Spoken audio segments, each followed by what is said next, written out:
Number 8, Gonzaga, getting off to a great start. The Zags lead at 8-0. With me is Jay Billis. Pepperdine scoreless in the first 3 minutes. Gonzaga, hot shooting, Jay. They made 4 out of their first 6 shots. Well, Pepperdine has been knocked back on its heels early in this game, Chris. We're looking at 2 of the best quote-unquote mid-major programs in America as Blake Stepp knocks down the 3.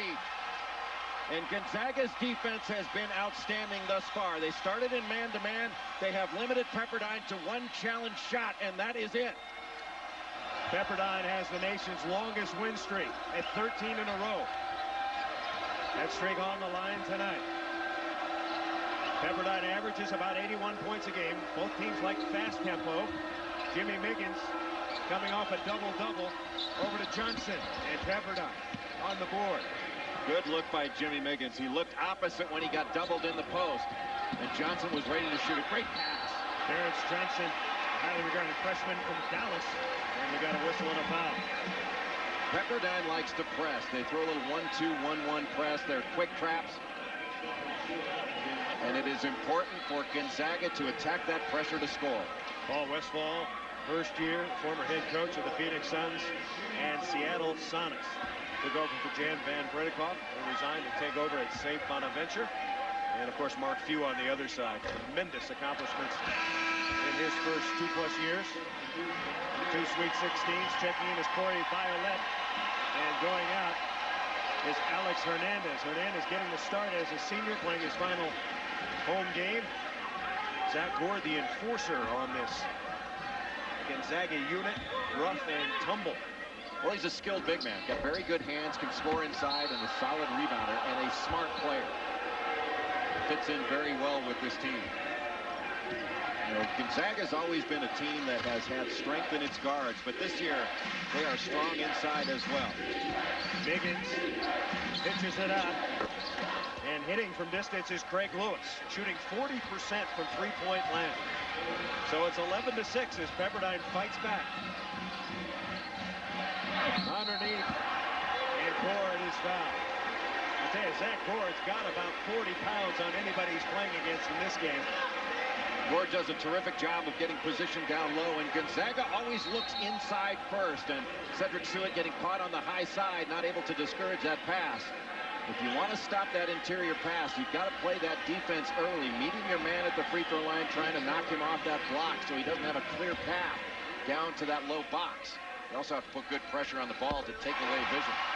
Gore, just a 56% free throw shooter. He's a 6'8", 249-pound junior from Vancouver, Washington. Now, Glenn McGowan checks in. McGowan suspended the first semester, missed 12 games for a fight with a teammate. But since he's come back, Pepperdine's been undefeated. He gives them a big, strong body and an enforcer inside. 15:57 remaining first half. Bulldogs 13, Waves 6. Judgment Week, presented by AT&T Long Distance, continues. Chris Marlowe and Jay Billis. Gonzaga leading Pepperdine 13-6. The first game played on January 18th. They're dominated by Pepperdine. And it was dominated on the glass. Pepperdine's a team of balance and versatility. They've got 6 guys that average right around double figures, and they really dominated the boards. They had 24 offensive rebounds in the game against Gonzaga, and that was really the difference. They knocked Gonzaga back on their heels, and the Zags were unable to recover.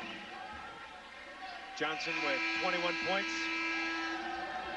8 of 16 and 5 rebounds. Pepperdine's had some huge wins this year. They upset UCLA at Pauley, beat USC at the Forum, and of course, whipping Gonzaga at Firestone Fieldhouse. They also beat BYU and West Virginia. This is a team that has had quality wins. They've played on the road. Those wins against USC and UCLA were on the road. Those need to count more for this team in the RPI. So far, Jimmy Miggins, the leading scorer for Pepperdine, has been cold. He's scoreless. But he's playing with an ankle injury that he suffered late in the game against Portland, and is really slowing him down. Violet thought about the 3. Good pass. Violet rebound. Corey Violet, a sophomore who's really blossomed this year. That high-low set is really dangerous for Pepperdine. They've got to do a better job of discouraging that pass at the start and at the finish underneath. Miggins. And Dickau with a rebound. Dickau, a senior now from Vancouver, Washington, started his career at the University of Washington for a couple of years. step, long range, and he's fouled. Foul on Craig Lewis. Gonzaga is really pounding the offensive glass. On the high-low set when it went into Zach Gord, nobody boxed out Corey Violette, who is an outstanding rebounder. Just a sophomore, he is probably Gonzaga's most improved player. The last couple of games, he is averaging 20 points and 15 rebounds per game. Against Fresno State earlier this year, he had 20 boards in a single game. That is outstanding. Step at the line is an 81%er. 16-6. Biggest lead was early. Gonzaga jumping on Pepperdine, 11-zip. And now Steph has a chance to make it a 12-point lead. Blake Steph shows a lot of courage every time he steps out on the court. He has a pretty severe knee injury. He's got a crater in his knee where it's supposed to be cartilage and bone, and he plays in pain every single game. Had off-season knee surgery to try and correct it. Doesn't practice all the time. They've got a 40-minute rule for him. He can't go more than 40 minutes in practice and rarely gets in a full 40 minutes. Gonzaga has its biggest lead at 18-6. A lot of pass, cut, and fill for this Pepperdine team, and they love to take you off the bounce. McGowan hits. He's a sophomore from Lemon Grove, California. Very talented, averaging about 9.5 points a game. And a versatile player, a guy that can play inside or out. Long distance. And the waves. They'll play up tempo all night long. Lewis. He's a deadly three-point shooter. And the tip is the step. Bulldogs by 10. Look at this. Oh, that's a terrible play. Not the smartest play on the planet, but they had a 4-on-1, and Anthony Reason can't get up. Didn't you say Blake Steph is the son of a coach? Son of a coach. Smart plays. That's right. His dad is pulling his hair out right now, but you got to give their players a head every once in a while. Gonzaga leading all the way here in the early going. Pepperdine. Brazel. And Gord got hit in the face. Solid box out. Reminder, Sunday night at 8 Eastern, follow the trials and tribulations of a juvenile prison football team as they get let out of jail to play ball. The season behind bars, part of the block on ESPN. After the season, stay tuned to the block for Pardon the Interruption, Sports Century 1981, and Sidelines LA Hoops. For more, log on to ESPN.com. So Steph handling the ball. He's an adept point guard, played at 9 games last year when Dickau was out with a broken finger. Now Pepperdine, who will change its defenses a lot back in the matchup zone. Well, Pepperdine plays a lot of matchup zone, and they're very good at it. They pass off players as they cut through. And underneath, Romy Turioff, who's into the game. Turioff, 6'10", a freshman from Martinique, the Caribbean island. Under Fred's protection, is fouled. Gonzaga looking inside at every opportunity, and a nice little drop step move along the baseline, backing in the defender, and Paul Westphal did not like that call at all.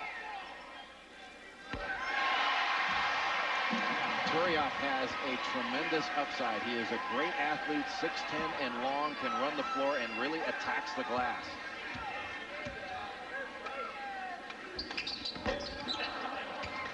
(19-8).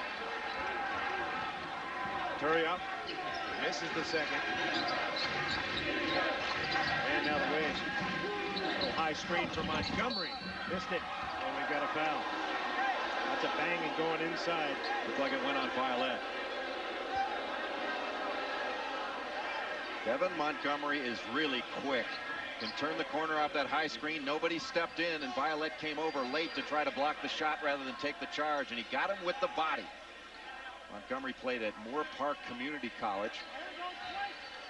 He too is nursing an injury. Cracked knees with the player in the Portland game. He had to be carried off the floor. Paul Westphal had an interesting decision early. Montgomery, Colbert, or McKinney at the point. He said, I just chose Montgomery. I like the way he played. I thought he would be the best in the starting role. The other two come off the bench now. Turioff battles Violette.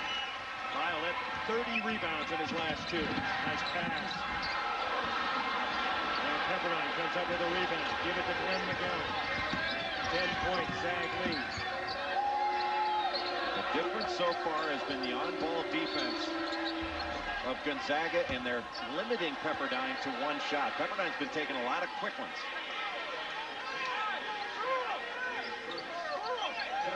There you can see the difference in rebounds, 12-5, and Gonzaga, a team that was really an average rebounding team last year and got exposed in the NCAA tournament against Michigan State, the best rebounding team in the country last year. And over the summer, Mark Few and his staff really decided that was an area they needed to shore up, and they sought advice from Tom Izzo from Michigan State, Tom Crean, and this year one of the better rebounding teams in the nation. Yeah, +9 per game, which is outstanding. Kyle Bankhead is in for the Zags. Lewis, and no shot. Craig Lewis, a senior from Portland, Oregon, who lost his starting job to the freshman sensation Terrence Johnson. Now Lewis comes off the bench, and he'll take it out of bounds. Cedric Seward on the bench with a couple of fouls. He got them early, so that's changed the defensive look for Pepperdine.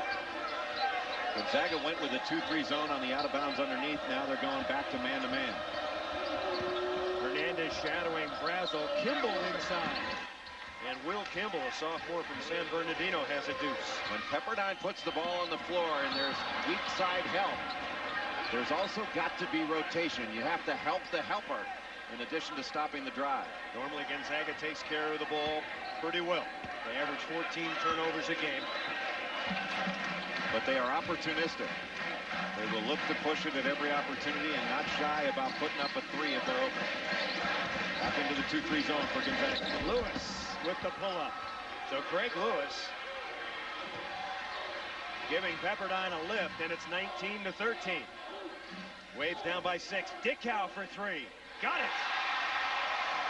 Chris, you are looking at one of the top 5 point guards in America, and I think one of the top 5 perhaps players in America, and arguably the best senior in the country this year. Dickau's getting the raves out here on the West Coast. Well, he should be getting them everywhere because he is an outstanding player. He can put the ball on the floor. He's got deep range. He's shooting over almost 60% from 3 in conference play. Yeah, he's got some amazing numbers. As a free thrower, 88%, 48% from 3 on the season. And now Glenn McGowan at the free throw line.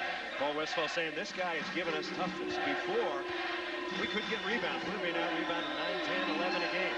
Since he's come back, that hasn't happened. And almost half his rebounds are offensive.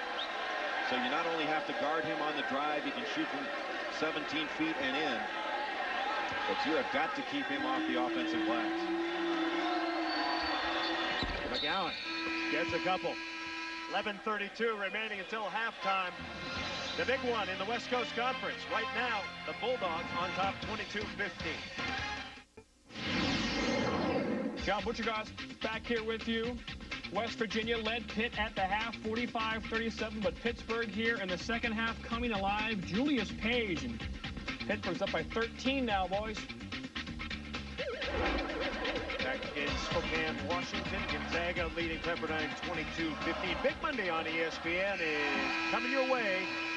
We get going at 7 p.m. Eastern. Boston College takes on St. John's. Then in the Big 12, Iowa State gets a shot at number 2 Kansas. Then midnight, New Mexico goes up against one of the best shooting teams in the country, the Utah Runnin' Utes. For more, log on to ESPN.com. Along with Jay Billis, my name is Chris Marlowe. Sold out house here at the Kennel, where Gonzaga has won 25 straight home games, the 3rd longest streak in the nation. Pepperdine has the nation's longest win streak, so something's got to give tonight. Gonzaga coming out and leading 11-0. Pepperdine trying to fight back. Dan Dickau. And got a whistle underneath. A 3-second violation. Pepperdine was showing zone coming down the court and then switched over to man. So you've got to make good reads against this team. They like to switch defenses. They will trap on occasion. And we've got a foul on McGowan. McGowan tangled up with Dickau. Interestingly, Dickau with only 3. Jimmy Miggins, leading scorer for Pepperdine, is scoreless. BYU with a win, 33 straight at the Marriott Center. Tennessee Tech won today. Gonzaga trying to get its 26th tonight. 2-3 matchup zone by Pepperdine. And Hernandez got trapped. You don't want to go in the corner against Pepperdine. Not unless you've got a shot, because you are going to get trapped, and the sideline and the baseline act as additional defenders. So Dickau, the trigger man. Backhand. Trouble. He calls timeout. So tremendous defense by the Pepperdine Waves. They allow 75 points a game, which isn't all that good. But at fast tempo, they're going to give up some points. Absolutely. A lot of times what you give up is based upon how you play. And when you look at teams that are leading the nation in points allowed, oftentimes it's teams that are very deliberate offensively. Mark Few is in his 3rd season. A little bit earlier, we asked him about one of his favorite subjects, being a mid-major. My thing with a mid-major is it does nothing to describe a college basketball team or program. What it does is it simply describes maybe a conference with their TV package or their facilities or the amount of money they have to spend on certain things. But if you're comparing Team A to Team B, mid-major doesn't tell you who's a better rebounding team, who shoots it better, who has better players. He spent 10 years as a Gonzaga assistant before taking over as head coach following Dan Monson's departure to Minnesota. He earned his stripes, and he is a fine young basketball coach. Very underrated. And Pepperdine, Bankhead couldn't get it in. He'll get another shot. 22-15. And Mark Few is right about that mid-major business. This is a team with players that could play for absolutely anyone. I think one of the things he said earlier this week, he said if Pepperdine was playing in the Pac-10, they might be leading the Pac-10 right now. They've got wins over UCLA, USC, at their place. At their place. That's really the key. And once again, Gonzaga getting tied up. And a good hustle play by Kimball. So Will Kimball getting a chance to play. Cedric Seward on the bench with a couple of fouls, and Seward makes the steal. So the Waves can cut it here. They've been no closer than 6 after being down by 11 early. Montgomery's gone all the way at the point. He splits the defense. Oh, is he quick? What a play. Wow. He knew coming off that angled screen that there was going to be a hedge. He just jumped in between the 2 defenders. That was top shelf. Gonzaga's lead has been cut to 5. Hernandez couldn't finish. Hurry off. Traveled. So Gonzaga a little bit out of control now. They're not getting the high percentage shots they were getting earlier. Look at this move by Devin Montgomery, splitting the defense off of the hedge on the high screen. But somebody's really got to step in there. A little 2-2-1 3/4 court pressure right now by Gonzaga. Montgomery started his career at Duquesne, one of the best young players in the A-10, and made his way to Moore Park Community College. He's a tremendous point guard. Well, he's got a quick take to the basket, I'll tell you that. He can turn the corner. You got to get help and rotation when he puts the ball on the floor. And all these Waves can attack you off the dribble and break you down. Lewis and Montgomery, McGowan, Brazel, and Kimball, the 5 on the floor for Pepperdine. Brazel shot blocked, and Gord picks up the foul. Gonzaga went to a 1-2-2 half-court zone on that last possession.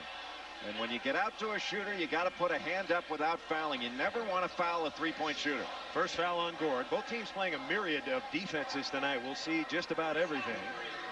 And Boomer Brazel at the free throw line, junior from Portland, Oregon. His given name is Larry. Well, you'd like to know that, Jay. Started off slow, but playing well now. Much improved. Brazel was a teammate in high school of Craig Lewis, and there have been an awful lot of good players coming out of the Portland, Oregon area. Frederick Jones, who plays at Oregon right now, an outstanding player. Mike Dunleavy from Duke. Blake Stepp. Brazel 1 of 2, and Roni Torioff comes down with a rebound. A late signee.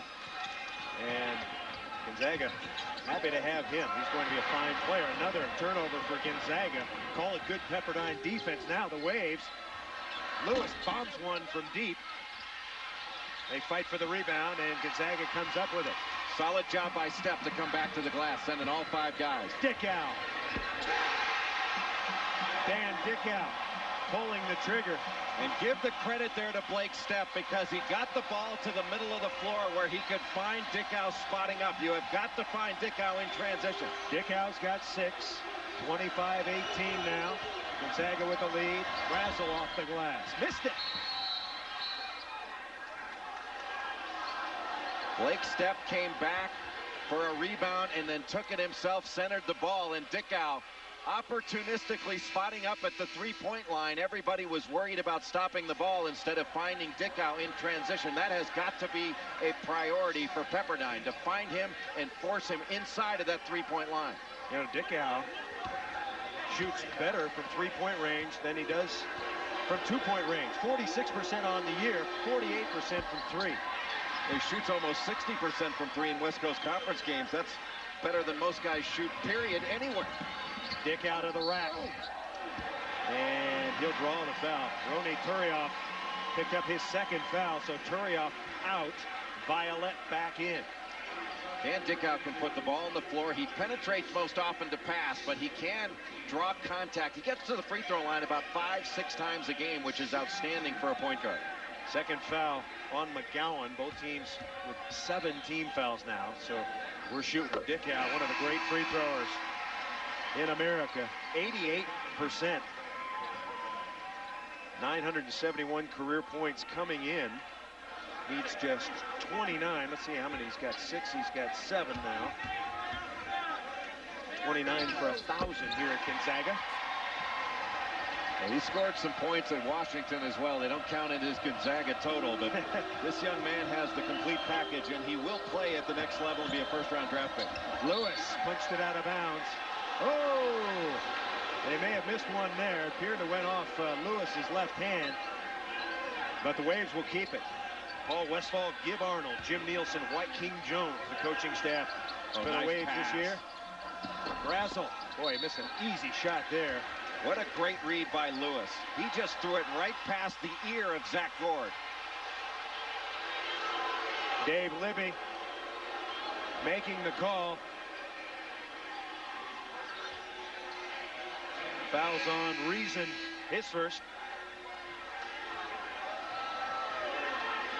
Jimmy Miggins is a terrific mid-range basketball player. He's the leading scorer and rebounder for this Pepperdine team, and he is hobbling a little bit. He sprained his ankle very late in the game against Portland. Yeah, he put up some good numbers in that Portland game. 20 points, 15 rebounds, 6 assists before he got the ankle. And he plays best in big games. I mean, he had 20 against UCLA, 17 against SC. Another one of these versatile players that Paul Westphal can put out on the floor. And now full court pressure by the Waves. 27-20. Violet. Dickau for 3. Again? Not this time.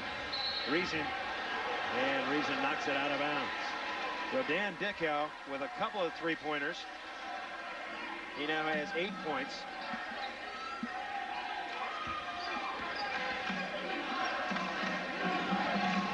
Gonzaga going back with the zone. Trapping the ball, get it out of Montgomery's hands. Anthony Reason, he's in there for just that reason. He's a defender, a scrapper. He's a senior now, playing his final home game here at the Kennel. He's really athletic. Gets out and runs, and always looking to put the ball on the floor and attack the basket. Gonzaga now in the 2-3. Stripped. Dickau will run. Bulldogs by 7. Oh, a touch foul. They'll call that on Montgomery. And a heck of a move by Dan Dickau. So Dickau will shoot 1 plus the bonus. Remember, Pepperdine wailed Gonzaga on the boards in the first meeting. Tonight, Gonzaga off to a great start, 16-7. And the majority of that difference in rebounding was on Pepperdine's offensive glass. The Waves grabbed 24 offensive rebounds against Gonzaga's 8 in the first meeting in January. 9 for Dickau. Career high is 39. He's had that twice. So Dickau now with 10. He leads all scores. Jimmy Miggins, they've got to get him off. He's only got 2 so far here in the first half. A little 2-2-1 pressure going back into the zone.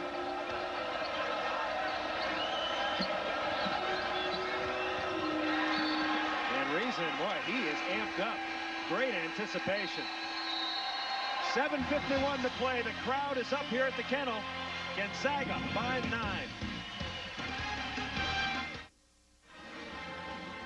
Judgment Week presented by AT&T. Long distance continuing up here in Spokane, Washington. Gonzaga by 9. And of course, the man who started it all for Gonzaga, John Stockton, back in the early 80s. He could do just a little of everything. One of the great players in Gonzaga history, maybe the greatest. You see some of the career numbers, of course, in the NBA, far surpassing his collegiate career. NBA all-time leader in assists and steals, and a mentor to Dan Dickau. In fact, Stockton wore number 12 here. They haven't retired it. Dickau wanted number 12. They wouldn't give it to him, so he wears 21, 12 backwards. And well, I guess that's honoring John Stockton. Well, if they haven't retired Stocktons, I don't know what the standard is. Well, he said they're going to get around to it very, very soon. Talking to Oliver Pierce, the sports information director here at Gonzaga. Pepperdine has been behind the whole night. Shot clock violation. Well, you don't see that very often from Pepperdine. Miggins tried to back down his defender, which he is very good at, and the ball was reversed, which you want. But when the clock's winding down, you got to have better presence of mind and get a shot up. Both teams with 6 turnovers.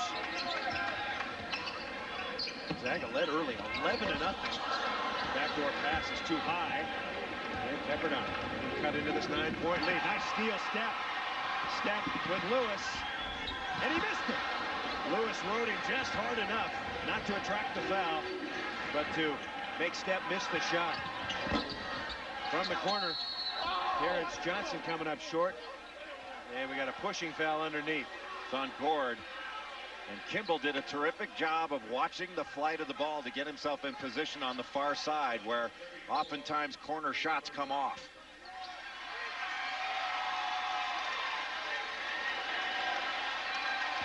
Or did they call that on Boomer Brazel? They did. They called it on Brazel. Kimball had inside position. Yeah, it's on Brazel, his first. So we go the other way and shoot 1+1. Well, Kimball and Brazel had Gord sandwiched in there, and Kimball wound up with it. So not a good foul by Boomer Brazel. You can see the shot from the corner by Johnson, and those shots, whether they're short or long, oftentimes come off on the long side or the far corner. Gord, not that time. Gord's free throwing, not good here in the first half. Zach Gord, 2 of 5. The lead remains 9 for Gonzaga. The Zags now 8th in both major polls. Great move by Miggins. And he dishes to Brazel, and that cuts the lead to 7. Double team came from the high side, and he turned away to the baseline and was able to find Brazel underneath. That's a big-time move. Gord inside. And Paul Westphal, they did not register the last basket. Paul Westphal is talking to Frank Carbone. They did not put the last 2 up for Pepperdine. Pepperdine's missing 2. It should be 31-22. I think what he was arguing about there, though, he thought there was offensive goaltending by Violet. The Waves have got their 22 now. Miggins. And jammed in by Kimball. No bucket. So Miggins shooting in tough luck.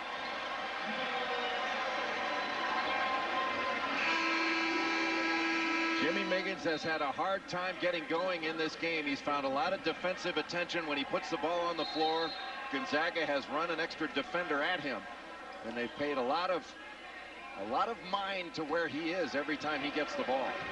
Miggins without a basket. He's got 2 free throws now. Pepperdine settling back into 2-3. 31-22. Gonzaga ahead. Just under 6 minutes to play until halftime. Ball going into the post way too easily. Great steal by Colbert. Colbert. Lay it up and in, and a foul. Wow, Colbert exploding to the goal. He's the backup point guard, a junior from Etiwanda, California.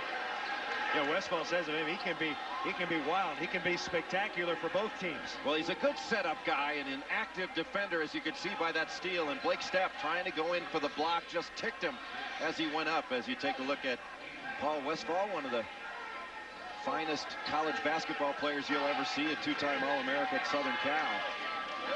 An awfully long NBA career. Gonzaga with 10 turnovers. And Colbert hits the free throw. Colbert is 75%. Both teams pretty good from the free throw line in these days. Pepperdine 72.5. Gonzaga 73.5. Now Bankhead comes back for Stepp. 1-2-1-1. You got to watch the quick trap. Make yourself available as a receiver.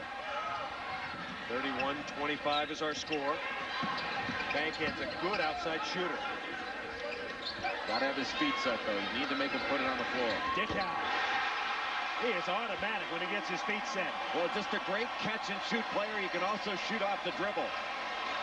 But he's really tightened up his stroke. I used to watch him play at the University of Washington. He was nowhere near the shooter he is now. He has really developed his game. All-American candidate 10. Dickau has 13 here in the first half. 3 of 5 from three-point range. Zach Gord. Rebound. Zach averaging about 7 caroms a game. The Bulldogs lead back up to 9. Dickau, a heat check. And he's fouled. Well, we just talked about his ability to hit it off the bounce.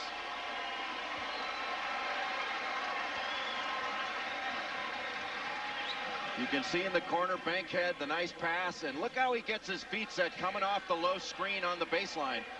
And this time the little crossover and the pull-up, and gets put down, almost made it for a potential 4-point play, but Dickau going to go to the line for 3 free throws.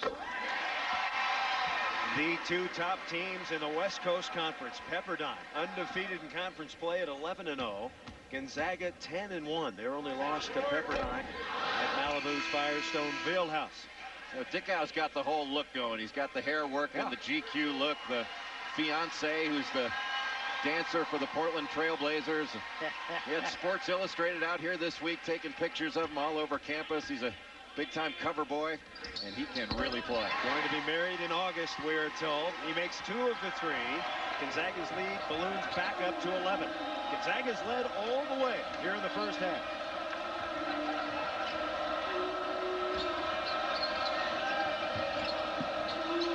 Gonzaga's been really active in this 2-3 zone. Yeah, and they're paying special attention, as you mentioned, to Jimmy Miggins. And off the hands, Colbert, that pass a little bit too hot. Well, he tried to make it happen with the little spin dribble, and then kicking it back out after the pivot. 8 Pepperdine turnover. Gonzaga's record 23-3. Their losses to number 2 Illinois at the time, Marquette and Pepperdine. Pepperdine going back to man, trying to give a little different look. High screen coming. Dickau lost the handle. Got to give it to Violet. He's open in there. Reason cast off. That's a bad shot for him. Well, Violet was open, had his man on his hip. You got to give it in. If it's not there, you can kick it back out for an open shot. 4 minutes to go in the half. Bulldogs by 9. Casting off is Johnson. Terrence Johnson, a 35% shooter from 3. Hasn't been much of a factor so far here in the first half. Dickau out of control, lost it. Wade's coming back the other way. Brassel fumbled the ball. Give him an assist, Jay Billis. Gonzaga's transition defense in a hole at the start. Dickau was on his backside, as was Violet, who tripped over the pile. Awfully difficult to stop a fast break when you only got 3 guys back. Miggins, his 4th one. Reason thought about it, and then he sets it into Corey Violet. This kid is a budding star. He's like a Jeff Rulin type of a player. Big, strong body. He's got some light feet, moves around pretty well. And he is really improving. He can just pick you up and move you out of the way, and an outstanding rebounder with great hands. Miggins still cold from the perimeter. And it's been 1 and out for Pepperdine all night long. Dickau. Look at that. Reason for 3. Hits. That's a big-time play. Getting the ball in the lane. Dickau with a great move. and collapsing that defense to kick it out to an open shooter. The lead up to 14. Johnson, Terrence Johnson, played behind Brandon Armstrong, at least would have last year. Armstrong, a first-round draft choice, so they redshirted Johnson. He's turned out to be a good one. And a timeout on the floor. 2:32 to go. Bulldogs 41, Waves 29, and Dan Dickau is doing it at both ends.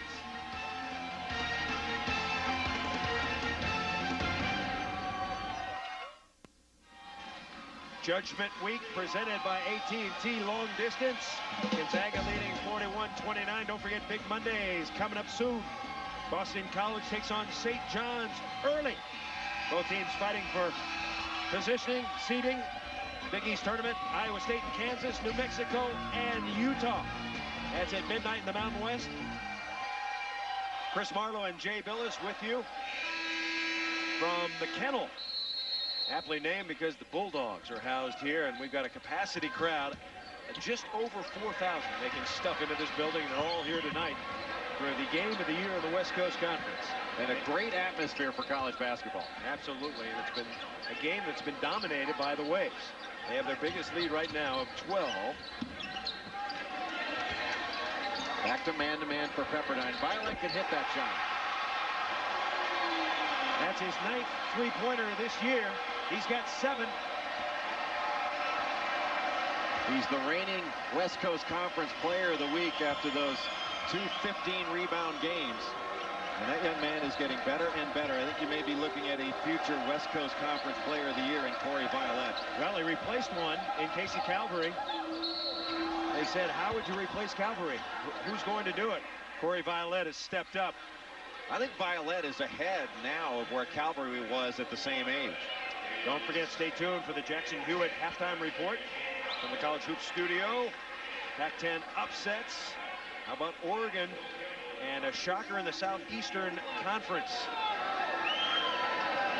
Well, the Oregon bragging rights thus far in the season have gone to Ernie Kent's Oregon Ducks. That team gets the ball up and down the floor faster than any team I have seen. Yeah, he's done a heck of a job up there. A marvelous job. Will Kimball, his playing time diminishing because Cedric Seward had not been getting in foul trouble. But Seward getting in early foul trouble here, so Kimball getting some minutes. Big and strong, very good offensive rebounder. You always have to keep him off the offensive glass. Kimball with 3. Pepperdine trying to cut into this lead before halftime. Dickau, clever with the basketball. Won't let himself be trapped. Good pass. Zags by 14, Ford.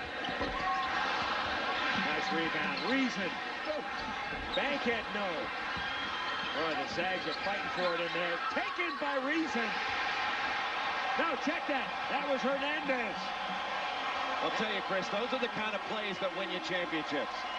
Gonzaga is just quicker to the ball. They're pursuing it with more vigor than Pepperdine, and that's why they are winning this game. Gonzaga has opened up a 16-point lead here in the first half. Pepperdine's got to be careful now. York. What a move. And he can't finish. Hernandez again. I'll tell you what, no one's blocking out the shorter Alex Hernandez. He's only 6'4", but he is making it pay off. Zach Gord, a skilled big guy inside. Little drop step move, and thought he was going to take it all the way, but didn't. And Gonzaga is just pursuing the ball with more heart than Pepperdine. That's really been the difference. This team is really going after, and they talked about it all week long. They really were embarrassed at being beaten so badly on the boards at Pepperdine on January 18th when they were out-rebounded by 14 and just dominated on the offensive glass. And it has been a complete and total turnaround on the boards in this game. Of course, Gonzaga, one of only 3 schools to make it to the Sweet 16 the last 3 years. Duke and Michigan State, the other 2. This is a program that continues to grow. I would say, one of the most admired teams in America, along with Duke. You don't see many players, many other teams, many followings that dislike Gonzaga. There's kind of a good feeling when you talk about them. Of course, Duke, you go to North Carolina, NC State, Maryland, you get some Duke haters there. But this Gonzaga team, ever since the Elite Eight run in 1998. I'll tell you who hates this team is opposing coaches who watch them on film and know they've got them coming up, because they're very difficult to guard. They run 50 or 60 different set plays at any given time. The biggest Gonzaga lead, 18. It's been an amazing performance for the Zags so far. They have come out with a purpose.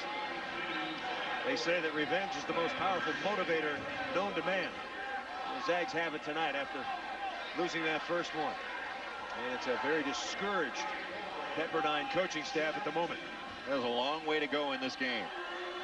Colbert with a nice drive, got fouled by Zach Gord. And the free throw disparity, not just the fact that Pepperdine has not hit their free throws at the same rate as has Gonzaga, but Pepperdine has put Gonzaga at the line way too much. And part of that is the amount of offensive rebounds that Gonzaga has grabbed, and the fact that Gonzaga's been just more aggressive.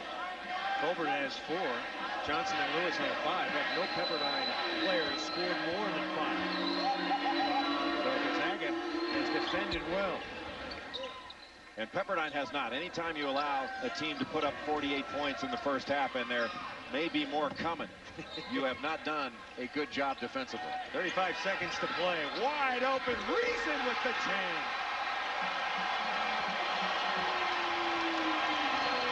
50 first half points for Gonzaga.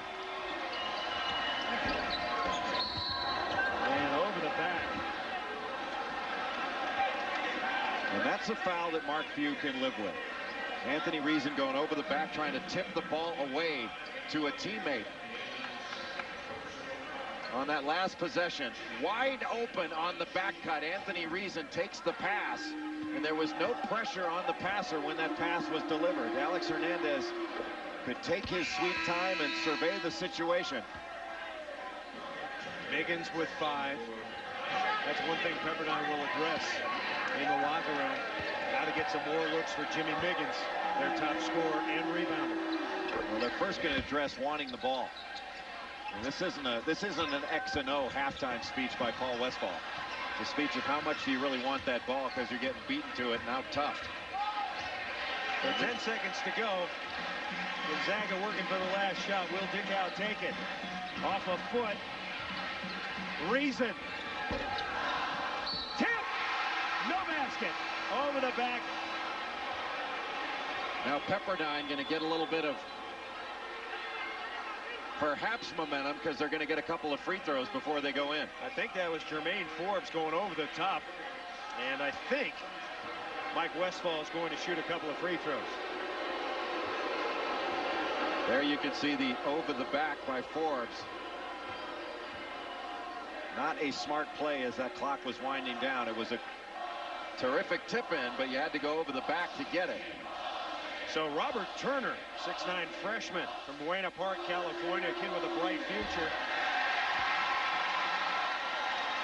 That's been the story for Pepperdine here in the first half. Another terrific athlete that Paul Westphal can bring in off the bench. And we were watching him drain threes, the lefty, all day today at the shoot-around. That's the end of the first half. Gonzaga leads it 50-35. Let's go back to the College Hoops Tonight studio. Jackson Hewitt, halftime report. John Buccigross, take it away. Thanks, Chris. Thanks a lot, Jay. Welcome in. We have all your scores and highlights from around the country during halftime, including the USC Trojans looking to pull one off as they take on number 10 Arizona. Scores, highlights, information coming up next. ESPN2's presentation of Judgment Week is presented by AT&T Long Distance. Let your long distance be unlimited. And in part by Bud Light. With a great taste that won't fill you up and never lets you down, make it a Bud Light.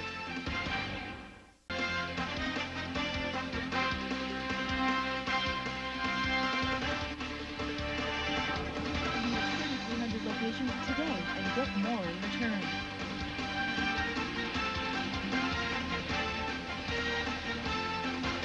In the country, Gonzaga, 8th in the country, 15-point lead, trying to go to 24-3 on the year.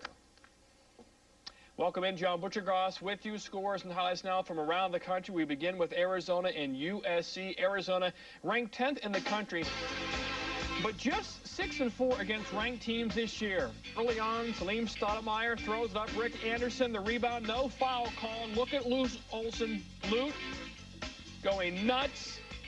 MVTS, he can't believe it. 10 seconds left. Stoudemire, the rebound, throws up the three. Yes, makes it a 2-point game. Under 5 left. Arizona down by 3. Jason Gardner brings it up. Called for the travel. Watch it.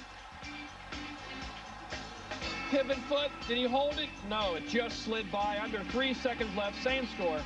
Eric Graven finishes it off for USC. They've won 14 of their last 18 games overall. Sam Clancy, another double-double. He had 28 points. Meanwhile, Arizona just 6-5 against ranked teams this year. Also, Stanford a winner over Washington State. Stanford, since the start of the 97-98 season, 46-8 on the road. Oregon State, Oregon. Robert Johnson to Luke Jackson. Oregon up 18-4. Later in the first, Beavers down by 8. Floyd North the third. Hits the fadeaway. Oregon State down by 6. Later, Jackson with the runner, gets the roll.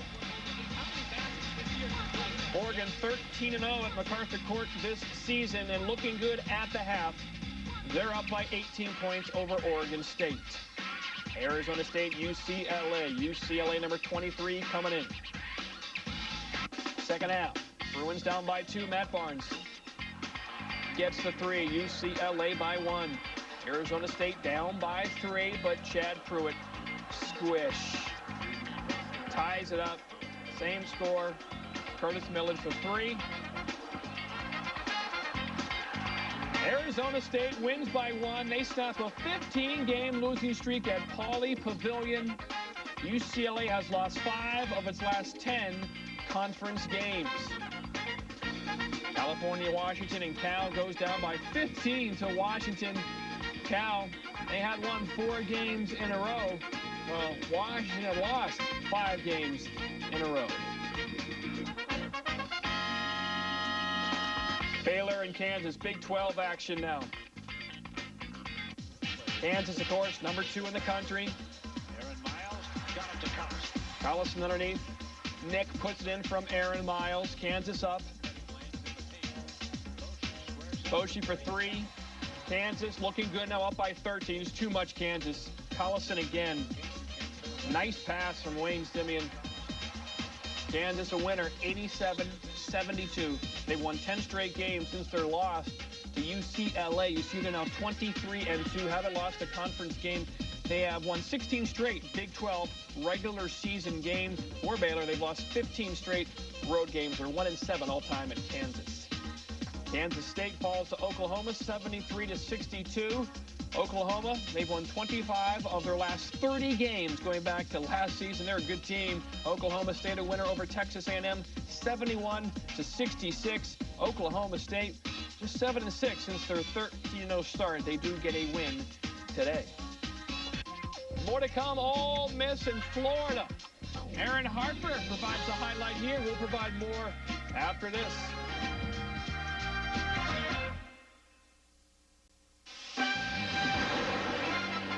This halftime report is presented by Jackson Hewitt. Come into any one of Jackson Hewitt's 3,300 locations today and get more in return. Gonzaga with a 15-point lead over Pepperdine. Gonzaga 23-3 on the year. Pepperdine 18-6. Dan Dickau 15 for the Bulldogs. All right, number 6 Florida against Ole Miss. Aaron Harper squish. Ole Miss by 8. Matt Bonner with the steal right there.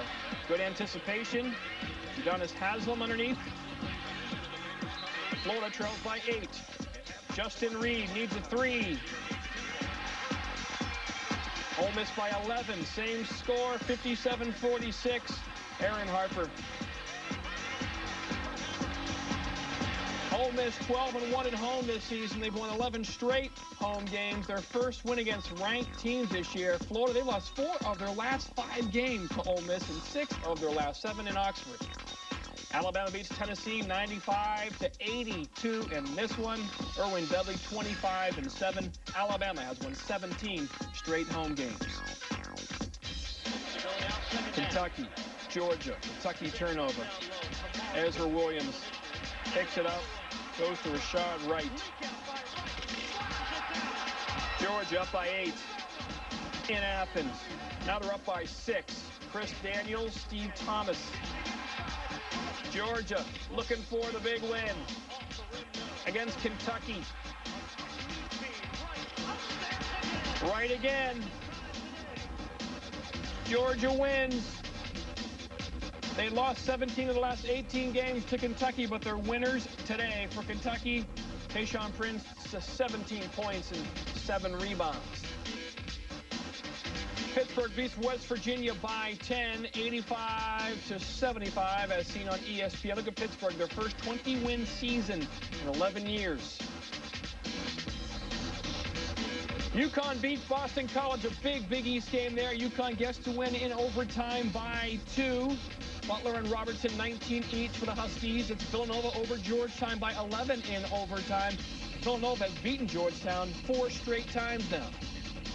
Marquette, once again, they're winners. 22-3. Their amazing year continues. They've won 11 straight games overall. They're 14-0 at home this year. Buckeyes win in Iowa 72-66. They've won 12 of their last 15, securing their tournament chances. And Illinois, the winner over Seton Hall 75-65. Ryan Cook 23 and 15. Wisconsin beats Minnesota by 5, 67-62. Kirk Penny had 30 points. Wisconsin has won 4 straight games. Michigan State is a winner over Purdue, 62-59. Marcus Taylor had 20. As Michigan State, they've won the last 4 games at Purdue, as they did today. College hoops tonight, Reese Davis, Digger Phelps, and Andy Katz. They'll preview that massive game, Duke against Maryland, and also the multiple bid conference. We're getting to that time of year where all these shows are important. Watch them all. Great first half action of college basketball from Gonzaga. Dan Dickau leading the way.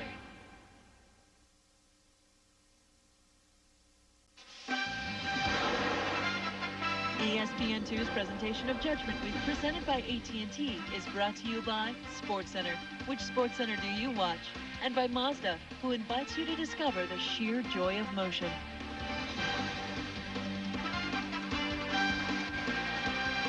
St. Al's Cathedral outside on the campus of Gonzaga University. The Zags with a big halftime lead, up 50-35. Hi again, everybody. Along with Jay Villas, I'm Chris Marlowe. Mark Few, the Gonzaga coach this week, said we need a big effort to compete with Pepperdine. He got it especially from his 3 senior starters. He really did. And you know the old cliche, they came ready to play? Yeah. Well, that doesn't really apply tonight for Pepperdine, because in a game like this, which is for a championship, you've got to come not ready to play, but ready to fight.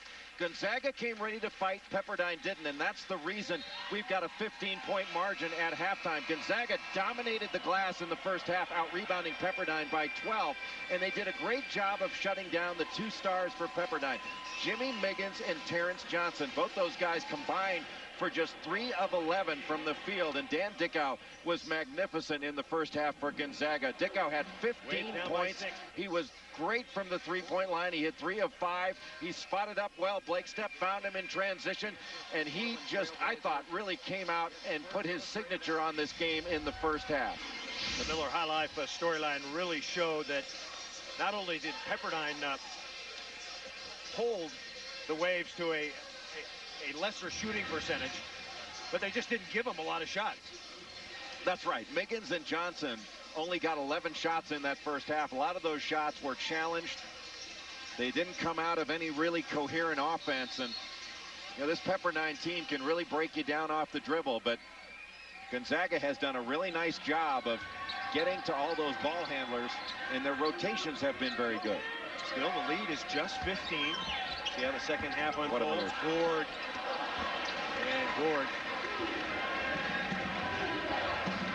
There's Montgomery going to the rack. Gord thought he had it tied up, and it's out of bounds. Gord got leather on that one, but that could have easily been his third foul. It was pretty fortunate. He was backing up while Montgomery was attacking off the dribble.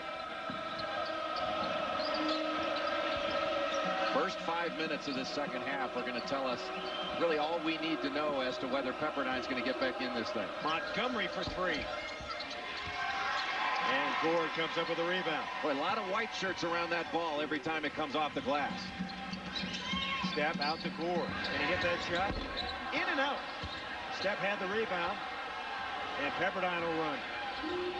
The Waves need a good start here in the second half. Pepperdine really just jogging up court on that possession. Just don't look like they're playing with a purpose. Not that frantic energy that we saw from Gonzaga here in the first half. Well, in their defense, they're playing in a really tough environment. They are really banged up. They've got a couple guys that are sick. But nobody asks you that when you step on the court. You've got to suit up and play. Cedric Seward, and the shot blocked, but a foul on Zach Gord. That's going to be 3 on Gord. Gonzaga shooting 50%. 6 of 10 from 3. 26 rebounds. Well, that's really the staggering number in this ball game. The amount of rebounds that Gonzaga has been able to grab, and it's not just on the offensive end. They did a good job on the offensive glass, but they limited Pepperdine to 1 shot, and a challenged one at that. Cedric Seward got 2 quick fouls in the first half. It was not a factor. He's a senior now from Atlanta, Georgia. Blocked 10 shots in an earlier game this year against the San Diego Toreros. Little discussion right now at the scorer's table, and Dave Libby going over to Paul Westphal to explain the situation.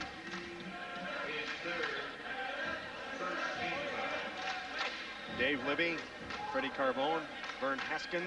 Looks like there's something with the scorer's book, because you can see the Pepperdine bench is saying, hey, I told him. And that could be someone who has played in this game that was not properly entered into the scorer's book. And that will not be a pleasant situation if a technical foul is called for that reason.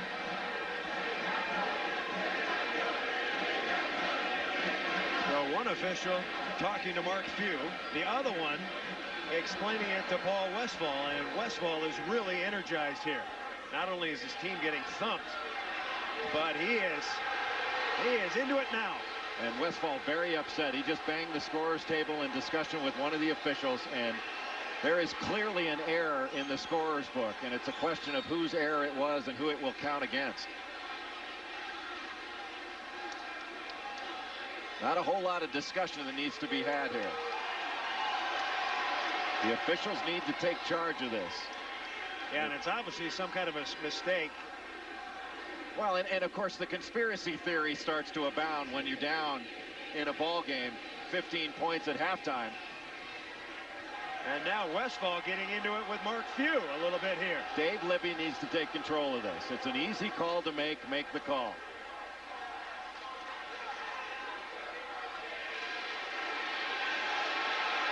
See if we get some kind of explanation from Dave Libby. He's going to talk it over with his group. They've called a technical foul. Someone was not entered properly in the scorer's book. We don't know who it is. And Westphal is saying, no, no, no. That's not right. He's shaking his head saying no. Well, his argument has got to be that it was a mistake made by the scorer, not by his team, and he shouldn't be penalized for it. All technicals this year, 2 shots. Okay, this was administered in a very interesting fashion by the officials. Yeah, this isn't over yet. Let's see what that does. They're explaining it to the players as if the players need an explanation. They needed to call this quickly and get it done. And that was a 5-minute ordeal for really a simple administration of 2 free throws.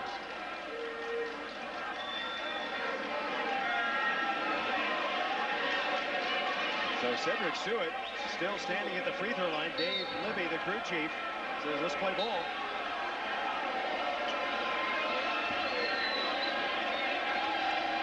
Seward is a very bad free thrower at 44%.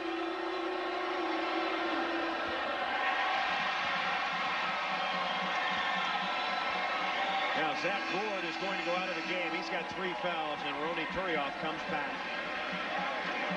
Suet hasn't scored tonight. There's Turioff. When Turioff comes in the ball game, they gain some bounce and some athleticism. But Turioff's still learning the game.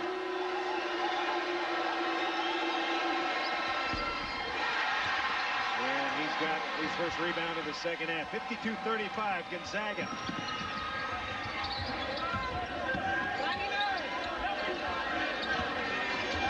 Violet. He's got some nice post moves. He really does. He's improved tremendously down on the low block. You get him the ball with a man on his hip, and he can make a coherent post move and either score or get fouled. Violet has 9. Bulldogs have their biggest lead of the game, 19. McGowan blows by Turioff. And we've got a foul on Violet. Violet just leaned in a bit. See Violet getting the ball and just a nice little turnaround jumper along the baseline. Now, this kid, I think, is going to be a great player. He's already a really good one, just a sophomore. He is a big-time rebounder, clears out space, goes after the ball, and he's got a mean streak in him, which I think is a terrific thing. I mean that in a good way. I mean, this kid, when he steps on the floor, he's got a look about him that he is not going to take any guff from anyone. And if there's any physicality going to happen between he and the opponent, he's going to dish it out first. McGowan has 6. He had 19 in the earlier meeting. 54-37 now. Pepperdine's nation's longest 13-game win streak in serious jeopardy here in the second half. Gonzaga's led all the way. Played one of their better games of the year. Violet fumbled it. We got a scrum going on the alternating possession. It will go to Pepperdine. This building, the Kennel, is a great home court advantage for Gonzaga. You walk in here, there's a sea of red. It is loud. Kids were camped out yesterday. Then the building seems like it's been shrinking. The fans are right on top of you. Yeah, and it's hot too. McGowan hits. Glenn McGowan. And McGowan's been just about all that Pepperdine's been able to get going offensively. Yeah, he's the leading scorer with 9. Miggins has 6. Been a very low-scoring game for the Waves. Pretty good defense by Montgomery to tip that one away. Montgomery shadowing Dickau now. Pepperdine in man-to-man. They can't afford to stay in the zone. Lead is 14. Turioff. Nice move. Did he travel? Yes, he did. Well, he turned the wrong way initially. When he got the ball, the play was a drop step to the baseline and a dunk. But he turned back into the middle, and he turned right into the defense. See, when he caught it, he had the man on his left hip. And he should have taken that drop step, one dribble, and he would have had a jam. Gonzaga once again back in the matchup. Outside shot challenge. Here comes Step. Reason. Nice pass. And what a great pass by Step. Took it away from Violet. Some deception in that young man. You know, they say that Step creates a faster tempo when he's at the point, when he's leading the break than Dickau does. I think it's true. He was a quarterback in high school and a terrific. Oh, look at that. And McGowan with Violet on his back. So the game heating up now. 56-42. Turioff almost took that out of his hands, but McGowan was strong enough to power that in. Well, you're talking about 2 great plays back-to-back. Look at this open court play. Step takes it away, the little look-away pass toward Reason and away from Violet, and Violet caught it in great rhythm. Look at Turioff almost taking it out of the hands of McGowan, and McGowan with the strength to go up and finish that play. That was big time. Suet got his 3rd foul. Violet is an excellent free thrower despite that miss at 77%. We mentioned that he had replaced Casey Calvary in the lineup. Calvary playing in Tokyo, Japan now. Overseas, as a number of players are, and having a good year, I hear.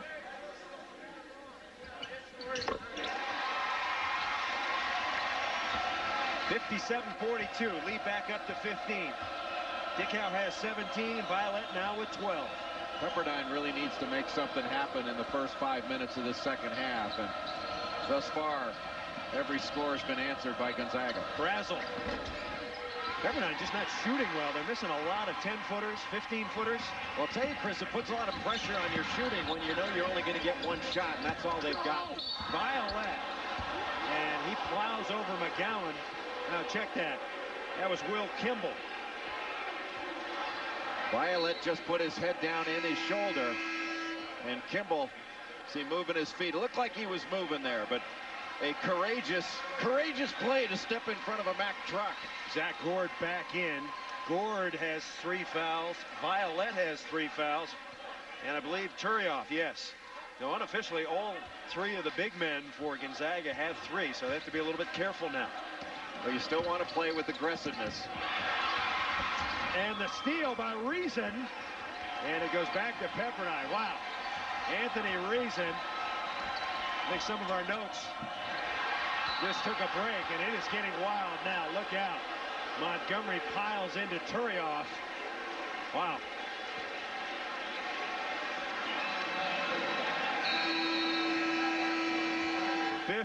.43 to go. Things heating up.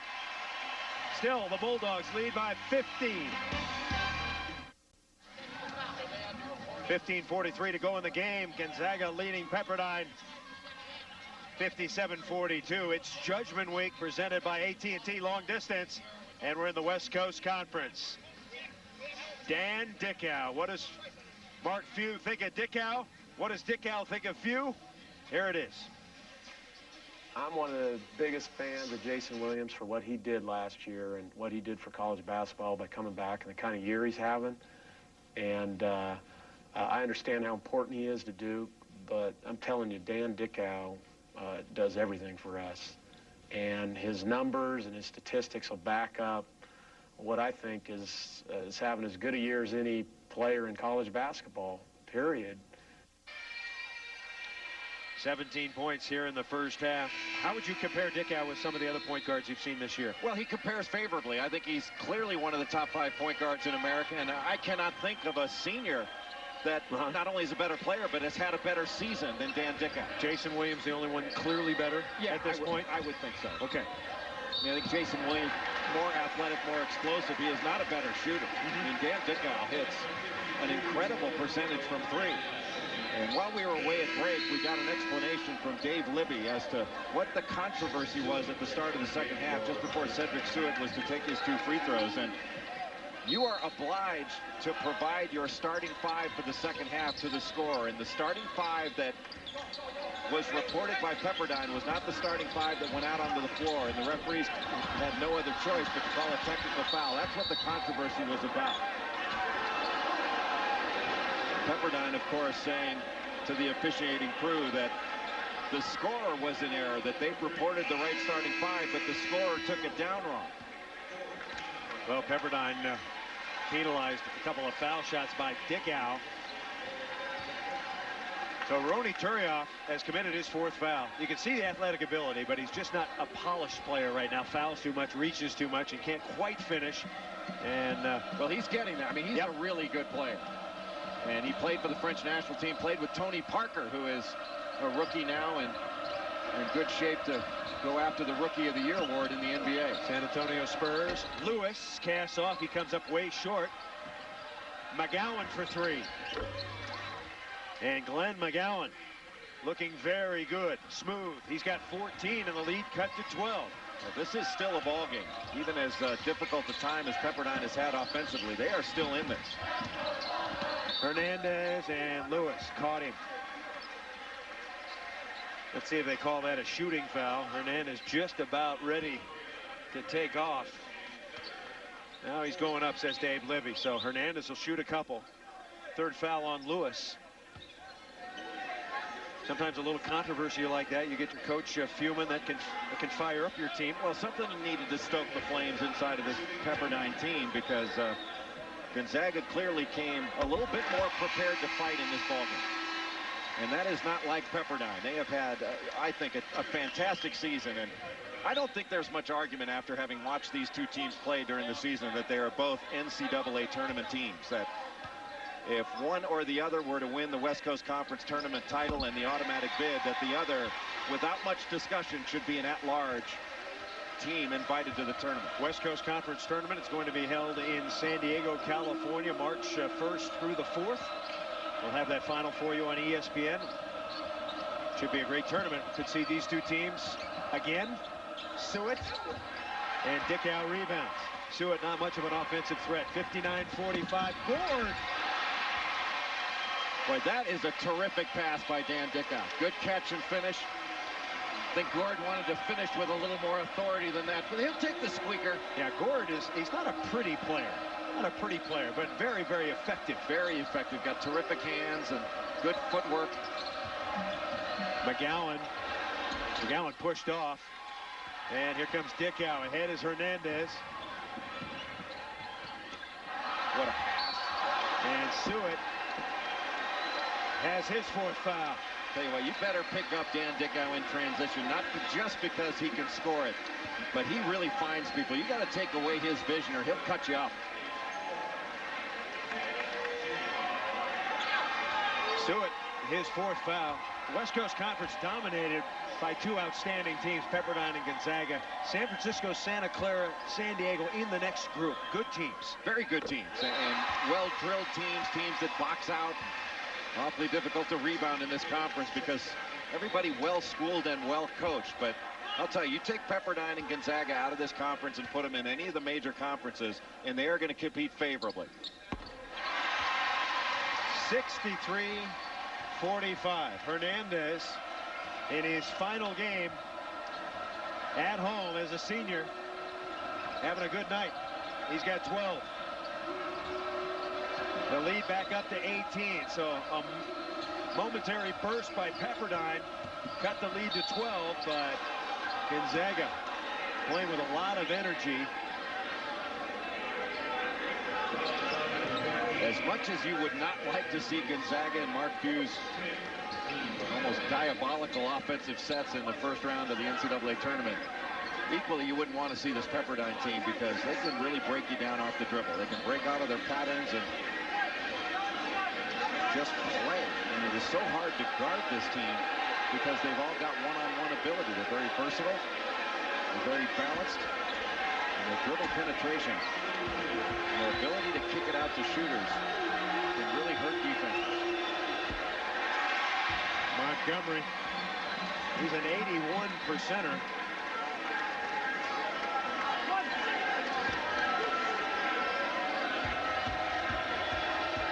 Pepperdine got off to a bad start, trailing 11-0, and they've never been able to catch up. Gonzaga's had the energy. They've played like the 8th-ranked team in America. Dickau. And Dickau draws the foul on Montgomery. Dickau so clever with the ball. He's not extremely fast or terrifically quick, but got that economy of motion that John Stockton has, quite frankly. Well, he's pretty fast and quick. Yeah, fast and quick, but not lightning. And he can, what he does is if he gets a half step on you, he can turn into you, and he created that contact and really created that foul. 4th foul on Montgomery, excuse me. And he's a very smart player. He reads screens very well. Yeah. He's got great vision of the court, and he's a really good passer. Gord, nice move. A little bit far away, wanted the dunk, couldn't get it. 63-45, Zags.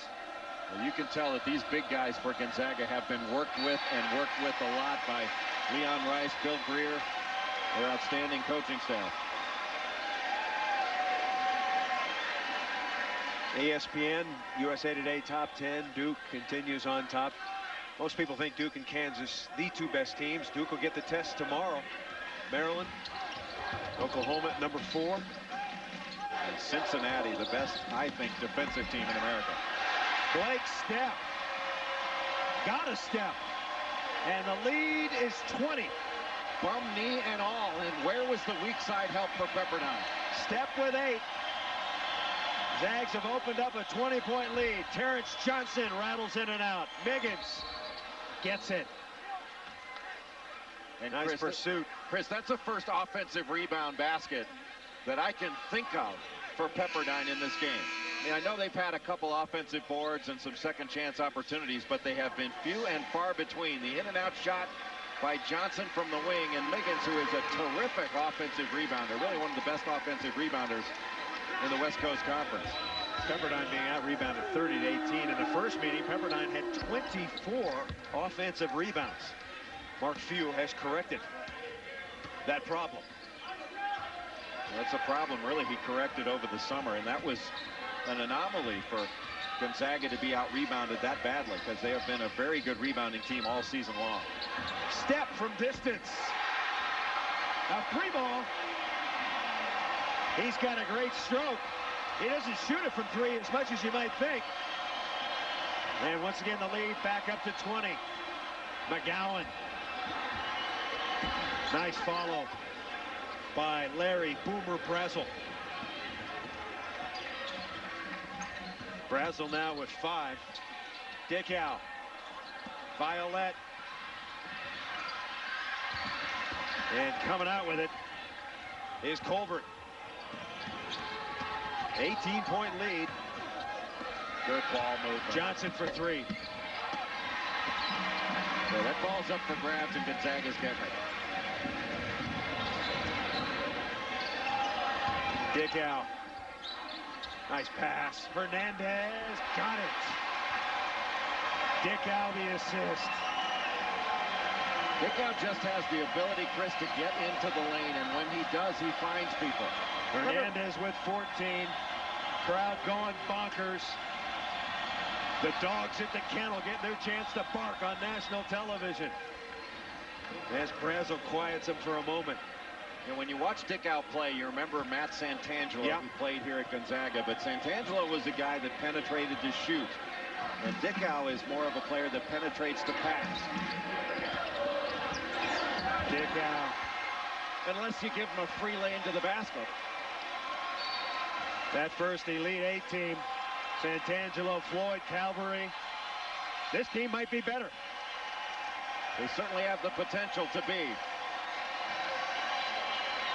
10:39 to play in the game. Gonzaga has opened up a 20-point lead on plays like that. Judgment Week presented by AT&T Long Distance. Gonzaga up by 20 on Pepperdine. Big Monday just 2 days away. In the Big East, we start BC St. John's, an important game in the Big East. Then Iowa State gets a crack at Kansas. And New Mexico goes to Utah. Utes tough in Salt Lake. That's all part of Big Monday presented by Bud Light. We're in the kennel. First time they've ever nationally televised a game here at the kennel, and the fans were ready for us, weren't they, Jay? They were ready. They were camping out for tickets and good seats to this game. And given all the great teams that Gonzaga has had, it's hard to believe this is their first national broadcast out of this building. Won't be the last. That's Jay Billis. My name is Chris Marlowe. Pepperdine in the dark uniforms. McGowan has been pretty good. He has been by far the best Pepperdine player. McGowan now with 16. And it's 72-54. Well, he's been aggressive. Miggins jumping out off that high screen. The roll, Violet down low. And it's off Violet's.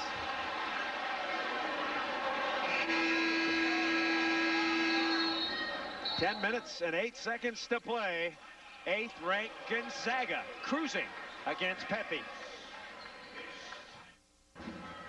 Back in Spokane, Washington, Gonzaga with a big lead over Pepperdine. We heard what Mark Few thought of Dan Dickau. What about Dickau on Mark Few? He just gets really intense, and I think that's a great thing for a coach to have. But he uses his intense drive in a good way, so he's not negative towards us. It's always in a positive manner, in a constructive criticism kind of way, trying to give us, you know, what we should do rather than why are you doing this. You know, I've watched Mark Few for a long time, and he's one of the brightest young coaches in America. 38 years old. He has been here for over 10 years. He was first an assistant to Dan Fitzgerald and to Dan Munson.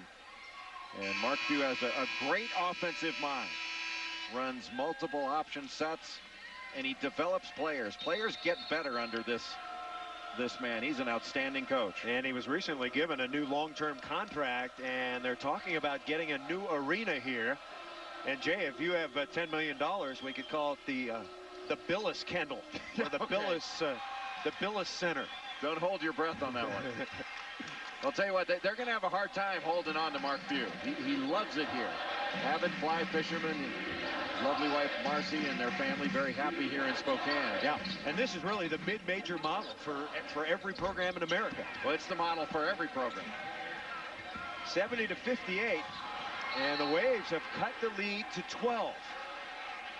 So the Waves have not given up yet. 9:45 to play in the game. Judgment Week presented by AT&T Long Distance. Chris Marlowe with Jay Billis. Jay making an appearance from the east, mysteriously appearing here in the west to check out Gonzaga and Pepperdine. Well, I'm a West Coaster now. There you go. I grew up in Southern California, so West Coast by birth, and they never get it out of you. So Pepperdine trying to fight back. Gary Colbert at the line. The closest Pepperdine has been in this game since the outset was 6 points. They've cut the lead to 6 a couple of times, but have been able to get no closer. Well, they're hanging in there. And Dickau is cut. Dickau is bleeding from the mouth, and so he's going to have to go out of the game. He'll be attended to by the trainer. And yeah, he took a shot apparently. And Kyle Bankhead will replace him, so this could be a trouble time for Gonzaga here. Without their leader, lead cut to 11, maybe 10 here. Pepperdine maybe with a shot. And you know that Mark Few is asking one of the officials the age-old question, when your player is bleeding, well, how come there was no foul call? Gonzaga by 11, and now Blake Stepp, who the coaches say will play the point next year, most likely, when Dickau leaves. We'll see how he handles it. We mentioned played there 9 games last year, and he throws it off the hand of Hernandez. So Hernandez looking to make a move instead of catching the ball. Just put one hand out to grab it. Possession, the most important thing. The Pepperdine Waves have played a terrific schedule. Non-conference, their schedule is rated 4, so they've been in with the big boys. Miggins right under the basket. Can he force it up and in? He does. And here come the Waves. They're banging and scratching. Lead cut to 9. And Miggins says he's pushing off, but Stepp is fouled. Now you see a little more fight in this Pepperdine team after the score by Miggins, which was a really tough play that he made underneath. They were able to put that press on, trap right away, and Dickau has been taken care of. Now he can come back into the ball game and help break that press.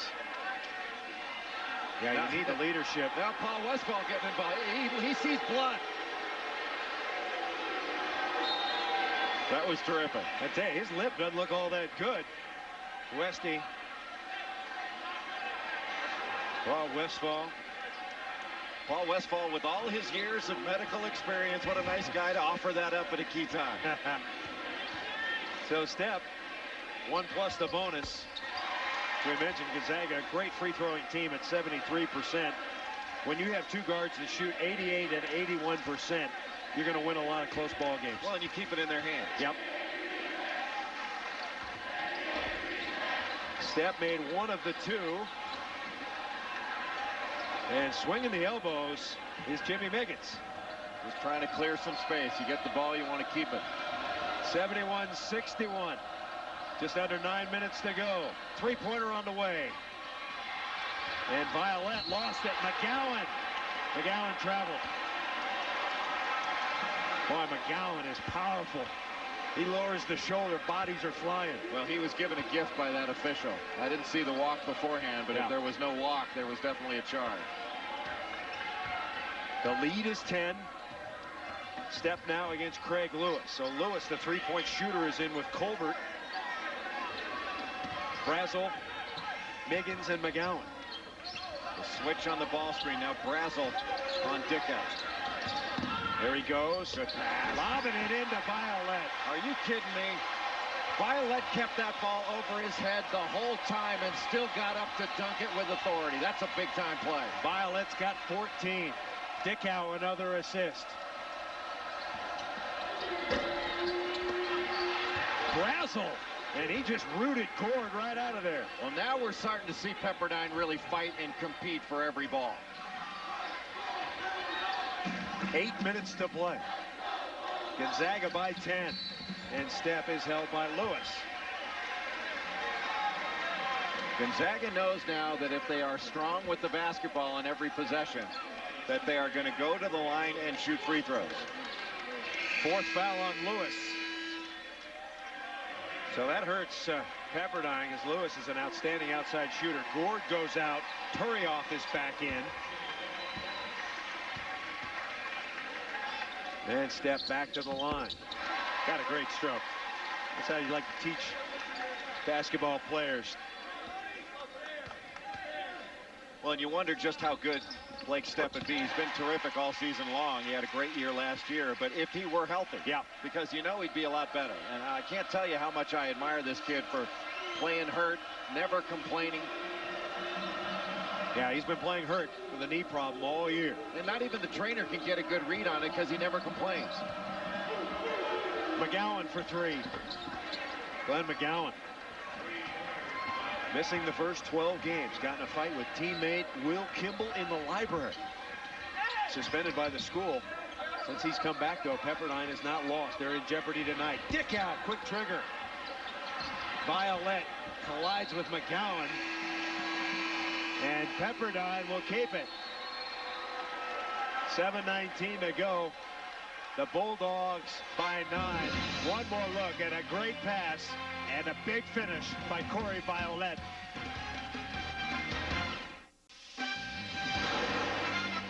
ESPN2's presentation of Judgment Week is presented by AT&T Long Distance. Let your long distance be unlimited. And in part by DirecTV, the #1 digital satellite entertainment provider. And by Miller High Life. To live simply, proudly, boldly, manly. This is the highlight. We're back at the kennel. Chris Marlowe and Jay Billis. Just over 7 minutes left to play. Gonzaga by 9. We think. We've been told that there is a scoring discrepancy. They may be working on it. We shall see. It's been Gonzaga's game from the outset. They led 11-0, led by 15 at the half, led by as many as 20. Pepperdine cutting into the lead, got it down to 9 at one point. And that's where we are right now, a 9-point lead. Still not insurmountable. Pepperdine playing with a lot more emotion now, Jay. Well, there's plenty of time left in this game, especially with the three-point shot. There is a long way to go.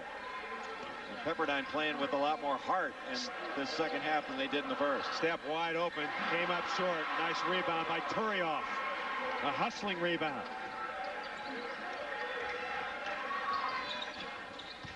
Hernandez, you can give him the 3.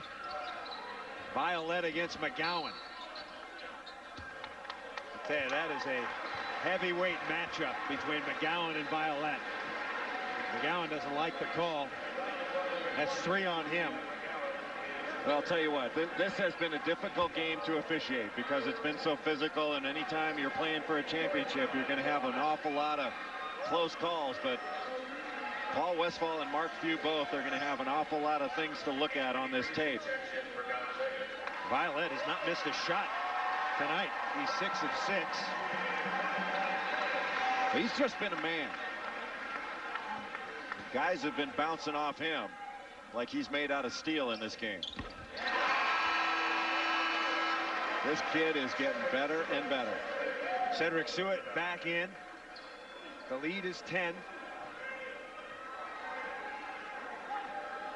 Violet's got one more. Just a sophomore out of Boise, Idaho. Played at Bishop Kelly High School. Lead back up to 11.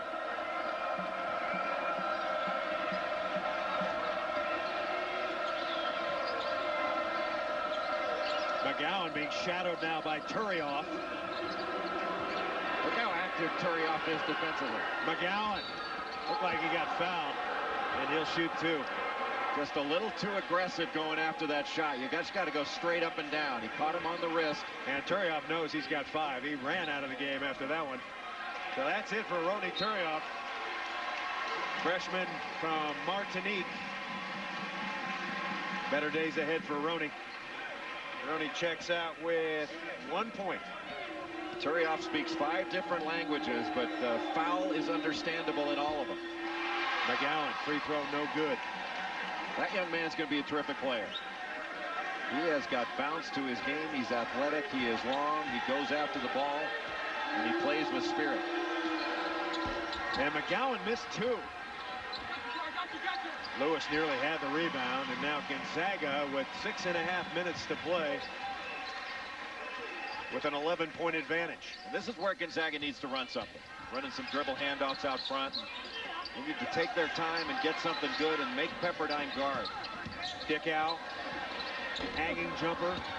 Gord got it. Gord in there. Zach Gord with his 10th point. And he'll go to the line. I think you're getting a feel for just how strong the front line of this Gonzaga team is. With Corey Violette and Zach Gord underneath, they can really clear out space. And when they do, they've got the hands and the ability to finish underneath. They are strong and they are skilled. You know, talking about Gonzaga, how high a seed do you think, assuming they win tonight, they run the table, win the West Coast Conference, how high a seed could Gonzaga get now? I think they can get a 3. Could get a 3. But right now, their RPI, according to collegerpi.com, is a 29. And I don't think that's representative. I think the RPI is flawed, and it is seriously flawed, because it doesn't take into account the difference between a road win and a home win. Pepperdine's RPI, if you're wondering, is 55, but they have some solid wins. And 55 isn't fair. I mean, that's if you think Pepperdine's the 55th best team in the country, you're nuts. Glenn McGowan putting on a show. That's a 3-ball. McGowan's got 22. And that is a new career high for Glenn McGowan. Well, he had 17 points, 9 rebounds the first time these two teams played in January. Violet, no. Brazel. Still a chance for the Waves. They can cut it right here. They're down by 11 with 5.5 to play. Great pass. McGowan got it. And Glenn McGowan on fire here. And Jimmy Miggins has just gotten a foul. I don't know whether Dave Libby's going to call it flagrant. They got a technical foul. Oh, man, that hurts. A lot of frustration out on the floor, and just let it go. Looked like he elbowed Blake Stepp underneath. Miggins has been doing a little elbow clearing in this game. Well, he just did it on a rebound, yep. And that is fine. I have no problem with that. But what he's saying to the officials, he's being held. And you can see after this on the far side that he was being held by Blake Stepp, and he just pushed him off. I don't know. That's not much of a foul in my opinion. They're tangled up there. Yeah, and I'm not sure that you should have called it, but in real time, those are difficult to see. But I'll tell you, I mean, these officials do a terrific job. These are tough games to officiate, but there's an awful lot to complain about in this ballgame. Dickau at the line, 9 of 10. He's got 20 now, 21 points for Dan Dickau. Right over his average of 20. And it'll be Gonzaga ball. So Gonzaga with Stepp and Dickau, Violet, Reason, and Gord. The normal starting lineup, 82-71. Gonzaga. Still the matchup zone for Pepperdine. Gord wide open. And that's a jump ball. Gonzaga will keep it on the alternating possession. And Gonzaga just getting the ball inside at will. Pepperdine is getting caught behind, and the Zags, their first look is inside. NBA tonight coming up next, immediately following West Coast Conference basketball. Hope you're enjoying it. Chris Marlowe and Jay Billis, the two best teams in the West Coast Conference. Two teams that have had outstanding years. Gonzaga at 23-3, Pepperdine at 18-6. And those 6 losses have been quality losses, the majority of them. Pepperdine's lost to Arizona, Oregon, Georgia. And those are quality teams. Yeah, Utah. UC Irvine having a good year. They're having a great. Jerry Green, one of the best guards in America, another fine senior. Miggins. And Miggins steps out. And once again, the Waves have cut it to 9. It's about as close as they've been able to come here in the second half. 82-73. Gonzaga calling out a set. Waves need a stop. Reason for three. In and out, and Kimball rebound. And that's the guy you want shooting it. Pepperdine. Craig Lewis. Long three ball. Miggins hustles it down. Hey, Pepperdine doesn't mind seeing Reason put up threes. Yeah, and even the Waves, you want Lewis to shoot the three. Miggins. And Miggins is warmed up. Had a very slow first half. 82-75. Lead cut to 7. Mark Pugh wants to talk it over. His team's lost a little bit of aggressiveness offensively. So Gonzaga calls timeout. How about Pepperdine battling in this game? I mean, we're not just looking at two of the best teams in the West Coast Conference. We're looking at two of the best teams on the West Coast, period. Tonight, our heart goes out to one of the faithful Gonzaga supporters. His name is Father Tony Lehman. He normally sits at the end of the Gonzaga bench. 73 years old, diagnosed with leukemia. He's been bedridden since Christmas. 20-year association with the Gonzaga team. Tremendous figure here in the community. The empty chair is in his honor. We know he's watching tonight. Hasn't been feeling well. A wonderful man, always saying to the team on the bench, patience and basics. We wish him the best in his recovery, Father Tony Lehman. So Gonzaga with a 25-game home win streak on the line. Pepperdine with the longest win streak in the country at 13. That also on the line. Pepperdine needs a stop to have a legitimate chance. They're down by 7. 4 minutes to play. Hernandez. Dickau pumps. Three-pointer. Hustling up the rebound was Craig Lewis. Waves need a bucket. Miggins has been hot. Lewis has been cold. Lewis pulls the trigger. And Violet rebound. Boy, Pepperdine just can't get the key basket. Turnover. Gonzaga. Brazel for three. And Violet another rebound. Give me the rebounding on Violet. He's got 8 now. Not sure Brazel's shot was the one that Paul Westphal wanted in that situation. That was one to pull it out. It was an opportunistic three, but Dickau. Both teams have gone cold. Ford punches it out of bounds. And Pepperdine will have it. Timeout on the floor. 3:13 to go. Bulldogs 82, Waves 75. John Butchergoss back with you in the studio. Boise State just 3-11 in the WAC coming into tonight against Fresno State. C.J. Williams squish. Boise State beats Fresno State by 3. What an upset for Boise State. Fresno State Bulldogs going down. The team that Gonzaga had beaten earlier in the year when Fresno State was ranked 16th. well, Gonzaga beat them when Fresno State was riding high. They had everybody eligible. And that was a terrific win. That was the game where Corey Violet got 20 rebounds. 82-75. Bulldogs trying to hang on here as the Waves have outscored the Zags 30-19 since it was 65-45. Pepperdine looking to hit the key three-pointer. They're down by 7. Lewis, he's the shooter. Oh, and he's off the mark. Hold up, got a little tight on that one. Well, Gonzaga in a matchup zone, and they have been very active in it. They're extending out the shooters.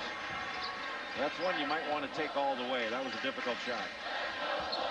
Well, Lewis wants to shoot the three, but they're not letting him take an uncontested one. So even with 2.5 minutes to go, there is still a lot of time in this game. Boy, what a smart play by Dan Dickau. The shot fake that got Miggins off his feet, able to draw the foul. Third foul on Miggins. Once again, NBA tonight coming up next. All the scores and highlights and the good dialogue that those guys have. Did a terrific job on that show. Jason Jackson and Fred Carter, David Aldridge. You guys know their stuff. Does Fred Carter still like to be called the Mad Dog or not anymore? I think he does. Okay. He looks pretty good with the new dude. He really does. Yeah. He's got an improved look. Dan Dickau The Mad Dog in the house. 23 points for Dan Dickau. And Gonzaga's lead back up to 9.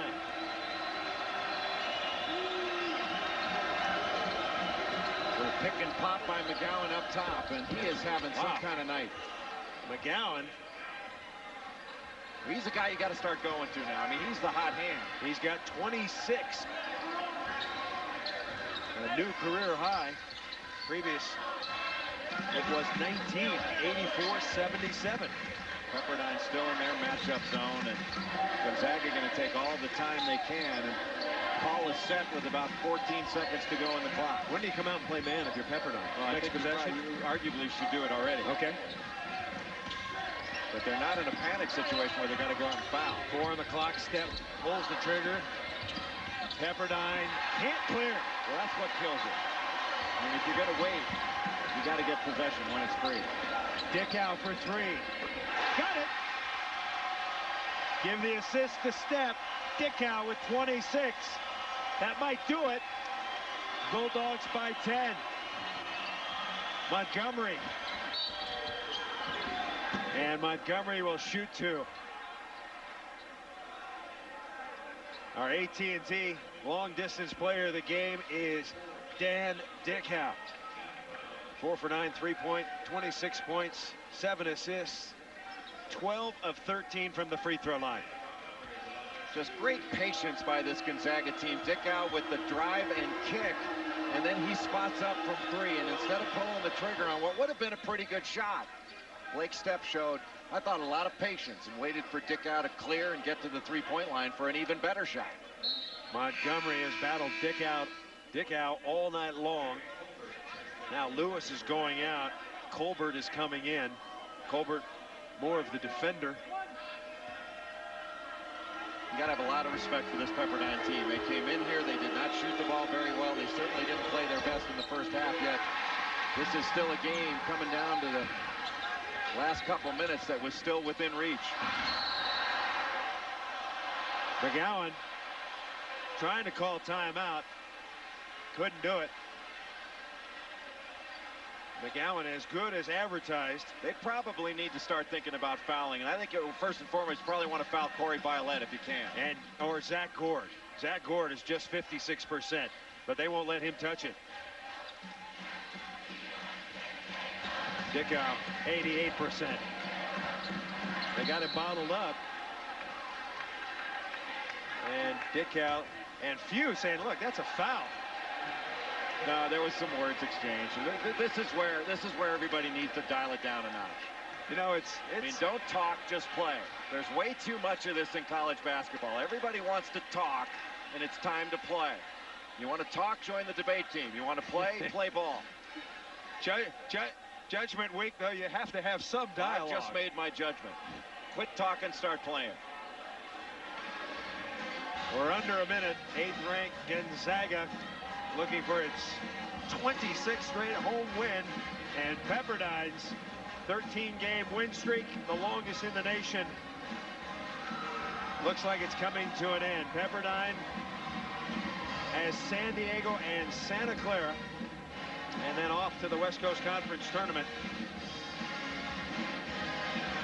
And that tournament's going to be a bear. Gonzaga, their last 2 on the road at San Francisco, at St. Mary's. If both teams tie, if they tie with identical records, they will have beaten the same exact teams. And what will happen, they will coin flip. Yeah, just a coin flip in the conference office. And that will determine who the numbers 1 and 2 seeds will be in the West Coast Conference standings. So Pepperdine's unblemished record in the West Coast Conference, 58 and 8/10 seconds away from being history. Both teams with 230s. Pepperdine in the 2-shot bonus.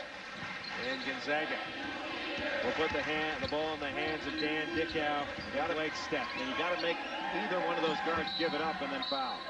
So it looks like that's an intentional foul by McGowan. Yeah, McGowan just pushing Gord.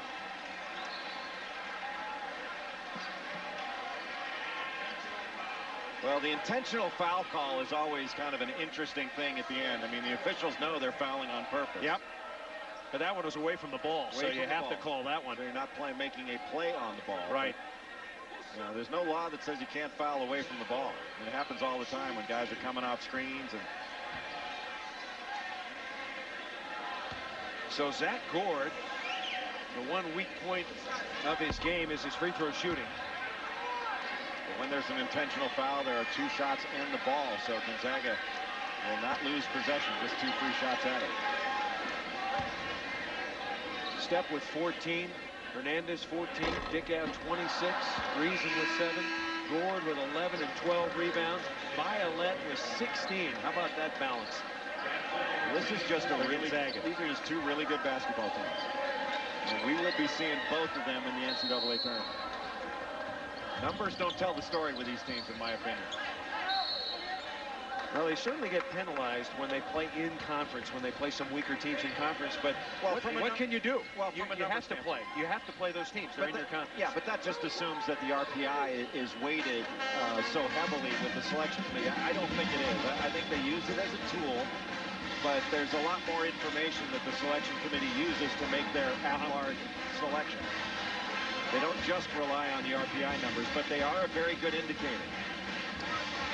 NBA Tonight crew standing by. We'll get to them as soon as this game ends. I'll tell you what, when we talk about the NCAA Tournament Selection Committee and the job that they have to do this year, this is the hardest year, I think, to differentiate between teams, whether on the mid-major level or major conferences, that I can remember. And that tends to be said every year, that, boy, this is a tough year. But this, more than any other that I can remember in the last 10 years or so, is the most difficult year to differentiate between teams. Well, a classic example is the Pac-10. The top 6 teams, they all could finish first. They all could finish 6th. Right. There's a lot of positioning going on. Steph gets the inbounds, and that should do it. So the Gonzaga Bulldogs came out motivated tonight. They lead at 89-78. And Dickau has the steal.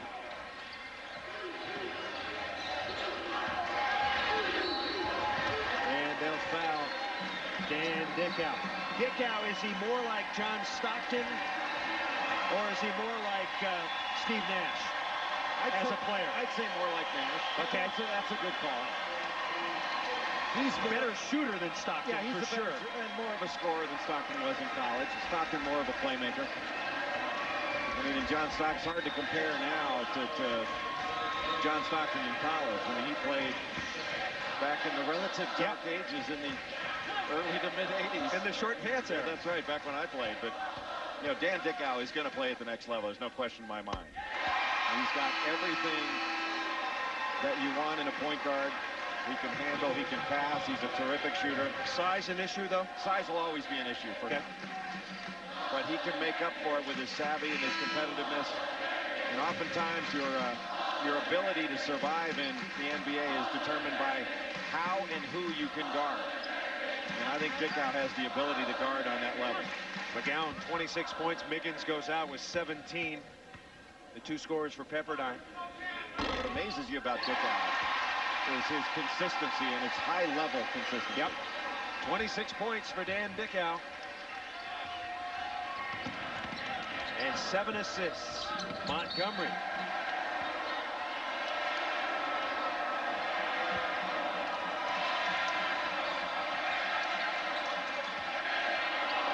Gonzaga Bulldogs record going to go to 24-3. They'll be tied for the first place in the West Coast Conference.